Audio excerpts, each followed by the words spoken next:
They laughed when I asked for black coffee, same morning a coin-sized scar split open near my collarbone. Claire Rourke, 46, X-something currently, nobody standing under flickering fluorescent lights with a scarf I never meant to return. Funny how one name can quiet a room faster than gunfire. Ever had silence hit harder than a shout? Claire Rourke stepped into Marge's diner with snow-dampened sneakers and quiet eyes. No one turned, but everyone noticed. The diner had the kind of warmth that clung to your coat long after you left a place where old stories lived in the wood grain of the booths, and the bell above the door creaked like it hadn't had a day off since the Eisenhower administration. A flag hung slightly crooked near the window, fluttering with each cold gust that slipped through the drafty seams. From behind the counter, a low radio crooned America the Beautiful, soft and slow like a lullaby for a country still trying to remember how to say thank you. It was the kind of Tuesday that came with routine coffee poured on site, dominoes slapped with purpose, the same stories told with slight edits depending on who'd walked in the door. Claire didn't try to hide her entrance, nor did she expect anyone to care. Still, Ruth Marlin looked up from her knitting. The woman's fingers paused mid-loop as if the thread had tugged on something deeper than yarn. Claire's scarf was frayed not with fashion, but with history. Ruth's eyes narrowed just slightly, then drifted back to her cider. Claire moved with deliberate quiet, her sneakers making soft, damp imprints across the tile as she crossed to the counter.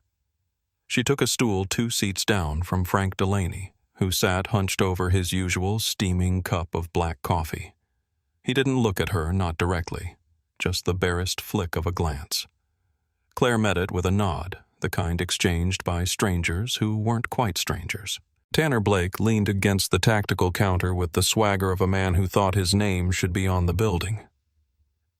His shirt tight in the arms and loud in color bore the shop's logo alongside a coiled snake and the words, "Don't tread lightly." He clicked his pen once, twice, waiting for Claire to speak. "Coffee," she said, voice barely above the diner hum. "Sure thing," Tanner replied, handing her a paper cup like it was a challenge. "Sugar's over there. Rifles are back wall. For the boys." Claire took the cup, dropped $1 into the tip jar, and turned toward the wall of weapons behind the glass. Her eyes scanned the display like she'd been there before. From the far booth, Chad Kilmer chuckled without looking up from his phone. She's probably lost, looking for pepper spray. The other customers grinned into their cups, not cruel, just automatic. Like they'd heard lines like that so often they didn't stop to think whether they fit. Claire tilted her head, considering the display. "I'm looking for the M82X Phantom mod." The air went still. Even the radio seemed to pull back. Chad lowered his phone. The what now Claire didn't blink. 14-pound frame titanium finish, collapsible bipod, adjustable zero-stop turrets. You've got the second gen. I can tell by the mount finish. Tanner blinked, then looked toward Frank as if hoping the older man would chuckle and break the tension. Frank didn't. He sipped his coffee, eyes on Claire. "Okay," Tanner said slowly. "You memorizing a catalog, or is this a talent show?" Claire shrugged lightly. "Didn't know knowing something made it a performance." Tanner chuckled a little forced. "Well, let's get you something you can actually lift." He turned and opened the case with a flourish. "Here's the fun part, sweetheart. Let's see how those little arms do." He pulled out the M82X 30 pounds of coiled potential and matte black arrogance and set it on the counter like he was slapping down a gauntlet. Frank raised one brow just slightly. Ruth had stopped knitting again. Claire didn't flinch. She stepped forward, brushed a hand along the rifle's edge, then rested her palm lightly near the trigger guard. Her fingers curled with familiarity, not hesitation, but she didn't lift it. Not yet. Behind her, the room exhaled uneasy. Ruth watched the scarf again. The weave, blue and gray, almost military in symmetry, looked too specific to be random. Her heart tapped a beat behind her ribs she hadn't felt since that stormy night last winter when someone had left a blanket and vanished before dawn. Claire's boots left a faint wet path beneath her temporary marks, fading fast on the old tile. Outside, the wind rattled the flag just once, as if urging the town to look a little closer. Tanner crossed his arms. "Go ahead. Impress us." The rifle was heavy. Claire lifted it like it was memory. Her grip was neither strained nor showy. The weight settled into her hands like an old dog curling at its owner's feet, familiar expected. The crowd that had grown in the last 10 minutes didn't speak, but leaned in curiosity, edging out their earlier smirks. Frank Delaney sat motionless, but his gaze narrowed. He wasn't watching the rifle. He was watching her hands. Not the kind that trembled from nerves or age. These were hands that had learned to brace for recoil long before any applause followed. Hands that had counted breaths through a scope. Hands that remembered. Claire moved the rifle across the counter, its barrel catching the overhead fluorescence just enough to sparkle briefly. She turned it once, felt along the stock, checked the bolt with 2 fingers. Her shoulders didn't tense. Her jaw didn't tighten. She simply knew it. Tanner tried to recover his smirk. "What you gonna hug it next?" Claire glanced at him unblinking. Then she sat the rifle across her lap and began taking it apart. The action was smooth mechanical, but not cold. Like Field stripping a story you'd told too many times. Pins removed with a click, sections aligned across the counter in neat, deliberate order. No YouTube theatrics, no dramatic pauses. Chad Kilmer leaned against the condiment shelf, raising his phone. "Ladies and gents, this is what happens when Pinterest meets Call of Duty." A couple of chuckles surfaced, nervous ones. Cassie walked in then, just off shift from the neighboring pawn shop, arms crossed in a fleece vest embroidered with a faded American flag. She watched in silence, then nodded once at Tanner. "You checking ID these days, or just letting folks walk in and fondle whatever?" She said the name of the rifle, Tanner muttered. Claire didn't look up. She reached into her coat pocket and pulled out a tiny glasses screwdriver, the kind that usually lived forgotten at the bottom of a junk drawer. She leaned in and adjusted a slight misalignment near the trigger guard, the motion subtle practiced. Frank squinted, then leaned forward. "She's right," he said mostly to himself. "I've shot that model for years. Always pulled left at 300 yards. Never thought to check that." Cassie snorted. "Specs don't make a soldier."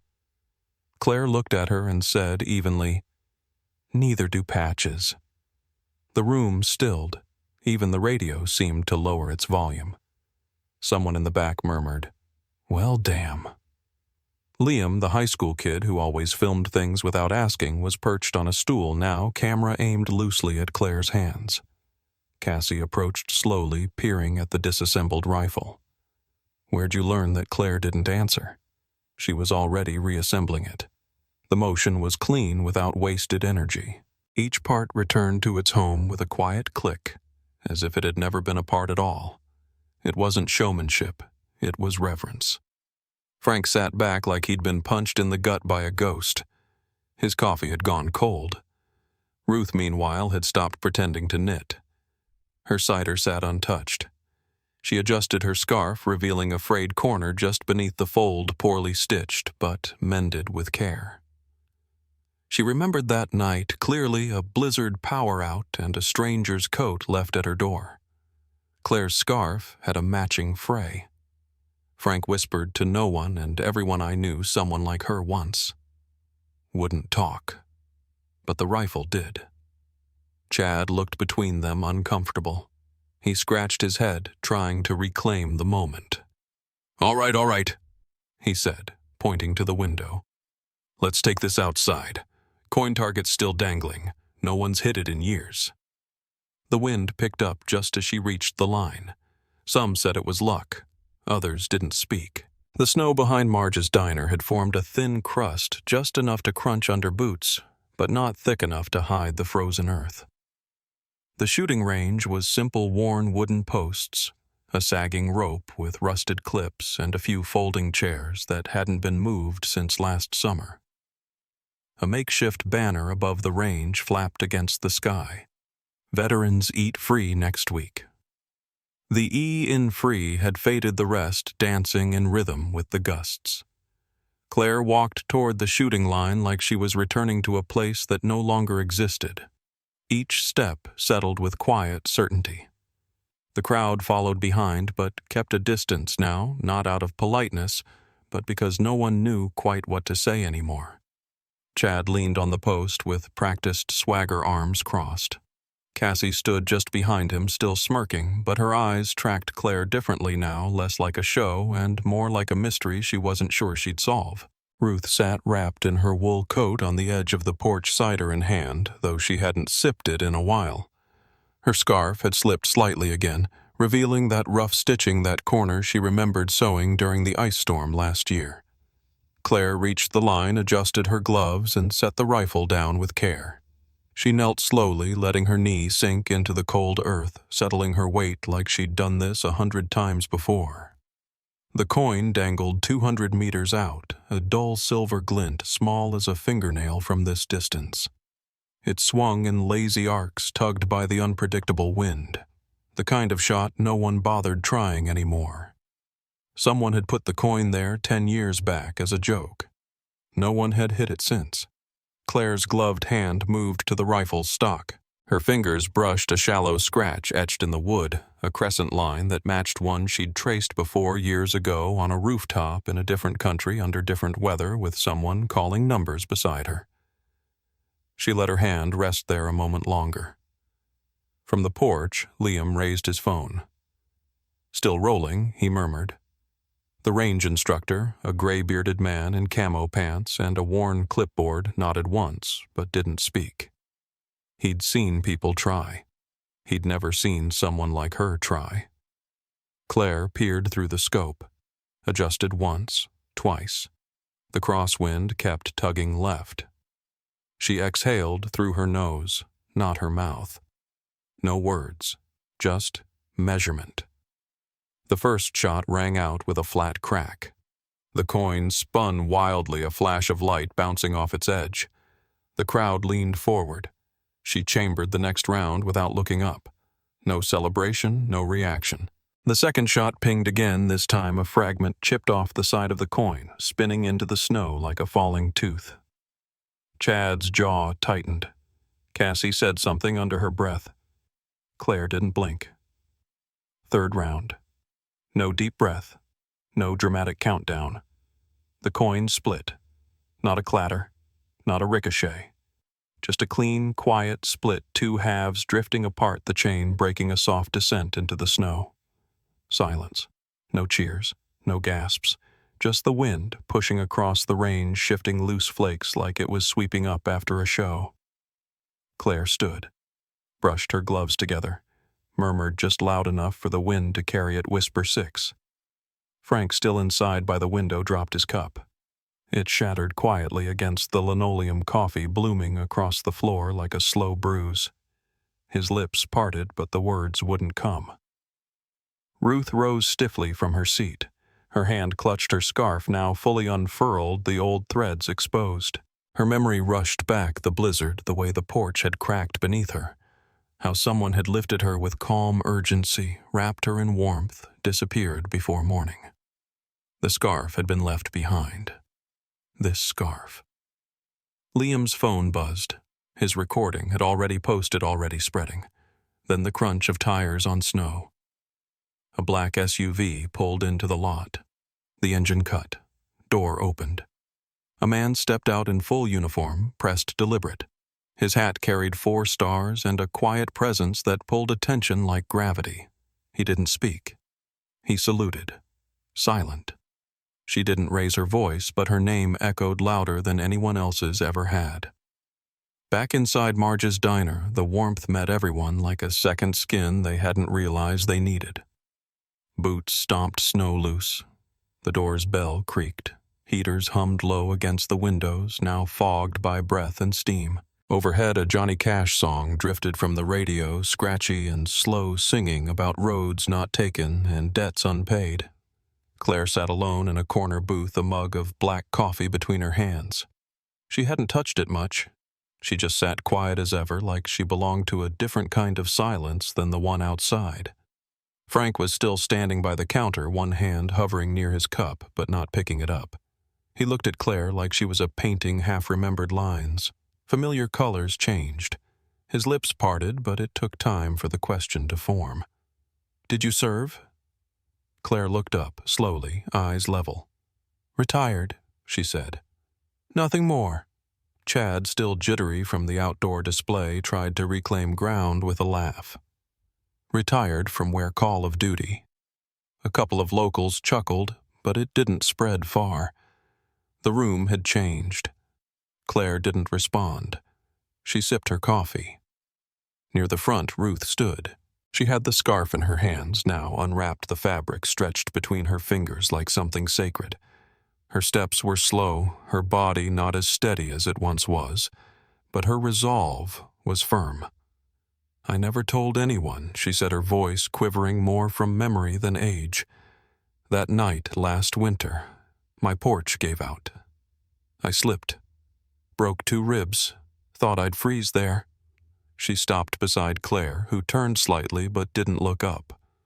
"I woke up inside wrapped in a coat. There was a scarf left by the door. This one." Ruth's hands lifted the worn threads. "I thought maybe I'd imagined the whole thing." Claire met her eyes and nodded once. "You gave me your only blanket. That was all." The silence that followed wasn't awkward. It was reverent, like everyone in the room had suddenly remembered how to listen. Outside, the heavy slam of a vehicle door broke the moment. A black SUV sat idling by the curb, its windows tinted its presence too deliberate to be casual. The door swung open. A man stepped inside. He wore a full uniform, buttons-polished cap, tucked precisely, medals aligned. He stood tall, not just with posture, but with gravity, the kind that rearranged rooms by simply being in them. Major Ellison. He scanned the room once. No words, just presence. People shifted. Chairs creaked. Coffee mugs were set down without noise. He walked slowly toward Claire's booth. No hesitation, no doubt. Cassie stepped back instinctively. Chad fumbled, knocking a salt shaker sideways. Ellison reached the table. He didn't smile. He saluted. "Commander Rourke, Whisper 6, your reactivation orders are ready." The words settled like snow, soft but undeniable. Frank's voice came in a whisper like a breath escaping history. "My God, she's real." Claire stood slowly, the same way she had walked to the firing line, measured calm. She took the envelope. Ellison extended her fingers, closing around it with no tremor. Chad stumbled backward, eyes wide, knocking over his own coffee with a clatter. The mug rolled toward the counter, contents spilling like an exclamation mark. No one moved to clean it up. The radio buzzed for a moment, then switched stations briefly. A broadcaster's voice emerged mid-sentence. "This year's Veterans Day commemoration will include a moment of silence for those who served in silence." Ruth clutched the scarf close to her chest. Cassie stepped back then, without a word, reached behind her neck, and undid her tactical vest. She folded it and placed it gently on a nearby chair as Claire passed by silent. Most people remember a hero walking in. Silver Ridge remembered one walking out. The late afternoon had folded itself into soft shadows. The wind, calmer, now threaded its way between flagpoles that lined the sidewalk, each flag stiff but still fluttering like they had something to say. Clouds drifted low and heavy above the diner, painting everything in a silvered hush. Claire stood near the SUV, envelope in hand, her breath visible in short curls. She hadn't opened it. She didn't seem eager to. It just rested in her fingers like a letter, long overdue, its weight no heavier than what she already carried. Ellison stood a few feet away, hands behind his back, not saying a word. He didn't have to. The stillness between them spoke volumes. Men and women who'd seen things most people wouldn't believe didn't waste breath, when silence said more. Tanner lingered near the door, arms awkwardly folded. He didn't meet Claire's eyes. Chad took a step forward, hands shoved deep into his jacket pockets, trying to wrap himself in bravado that no longer fit. "Wait, you're seriously a commander?" His voice cracked slightly, unsure whether he was trying to joke or plead. Claire glanced at him. No smile, no words, just a look, measured, quiet, final. He looked down. From behind the diner window, Ruth opened the door and walked forward, each step slow but certain. She carried a neatly folded handkerchief, embroidered corners, worn but clean. Her scarf was draped carefully over her shoulders, the one Claire had left behind now wrapped like a talisman. "I made this for my husband," Ruth said softly, placing the handkerchief into Claire's hand. "Carried it all through his last tour. Thought maybe it was time it saw one more road." Claire took it with a quiet nod. "No thank you, just shared understanding. The kind you don't voice because it would cheapen it."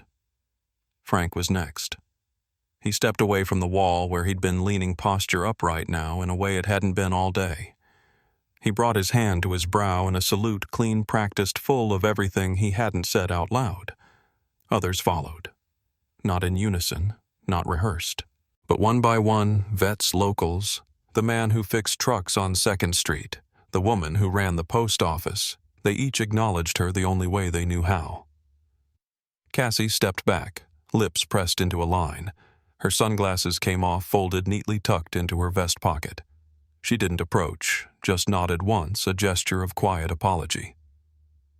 Liam stood near the diner's edge, phone lowered now. He'd filmed everything, but something in him had changed. He held the phone like a candle instead of a lens. Claire moved toward the SUV. No hurry, no pause. She opened the door and looked back just once. "I never asked to be respected," she said, "just not laughed at." Then she climbed in. The engine hummed to life. The SUV rolled slowly down Main Street. People stepped back without needing to be told. Nobody waved. Inside the diner, the radio crackled faintly, switching tracks. The hum of old country gave way to a moment of static, then faded into silence, as if even the music understood. Outside, Ruth stood still, hands folded around her scarf. She watched the vehicle disappear down the road, her voice barely more than breath. She didn't leave, she just moved forward. Chad's phone buzzed in his pocket. He checked it without thinking. Liam's video was everywhere. The caption read, "Whisper 6. Yes, she's real." Inside the diner, the veterans mural stretched across the back wall. Photos, badges, fading faces. One frame had always been empty, just a placeholder with a pin stuck loosely in the corner. Nobody knew why. Now they did. By sunrise, no one in town said her name, but everyone remembered her steps. Marge's diner opened early on Veterans Day, earlier than usual. Ruth unlocked the door just past 6, her gloved hands fumbling briefly with the key, before the latch gave a soft click. The wind carried a chill, but the sky was clear pale blue, stretching above the quiet rooftops of Silver Ridge. Inside, she moved slower than she used to, but her steps were deliberate. The lights flickered on. The aroma of cinnamon and brewing coffee returned to the corners of the room like old guests finding their seats. Before flipping the sign to open, Ruth placed something new on the counter. A small frame. Inside, a grainy still image pulled from the diner's security feed. Claire mid-step, scarf trailing silhouette just leaving the frame. Below the image, Ruth had handwritten a single line. The quietest voices leave the loudest echoes. She set a folded scarf beside it. The one Claire had once left behind, stitched and frayed, now neatly pressed.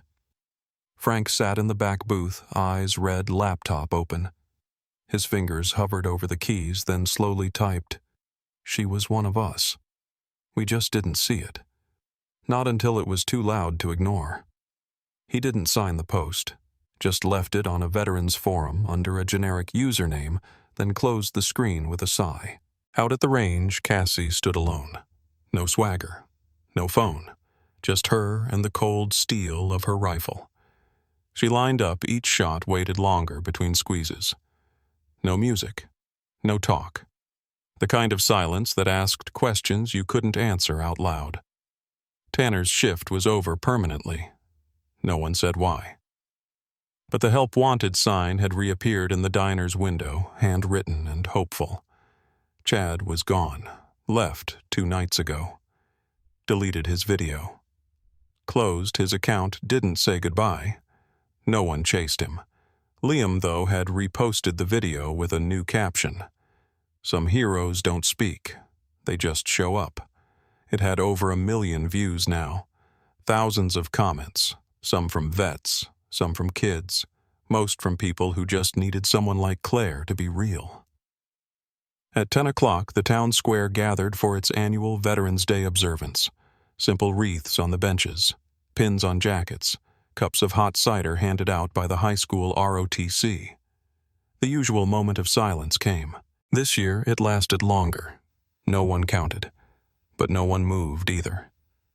Frank watched the young veterans speak, nervous, sincere, tearful.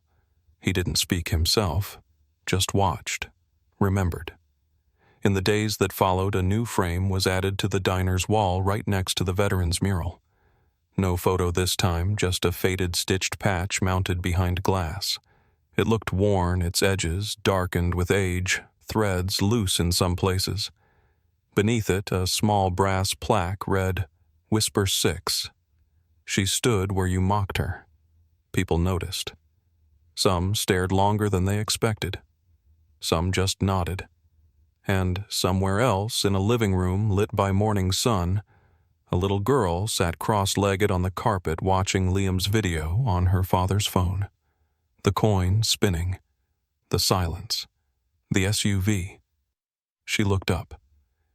Can girls be soldiers too? Her father didn't hesitate. Especially the quiet ones, he said. Claire was never seen in town again, but her story never really left. The town of Silver Ridge never quite went back to how it was, and maybe that was the point. In the quiet spaces, she left behind an empty stool, a scarf by the register, a story whispered over morning coffee. People began to see more and judge less. Sometimes the strongest voices are the ones that choose silence, and the greatest acts of service leave no signature. Like the soft glow of a porch light on a winter night, a quiet act of grace can guide us through life's most uncertain moments. And if this story stayed with you, perhaps it's time to pass that light forward to someone who needs to be seen.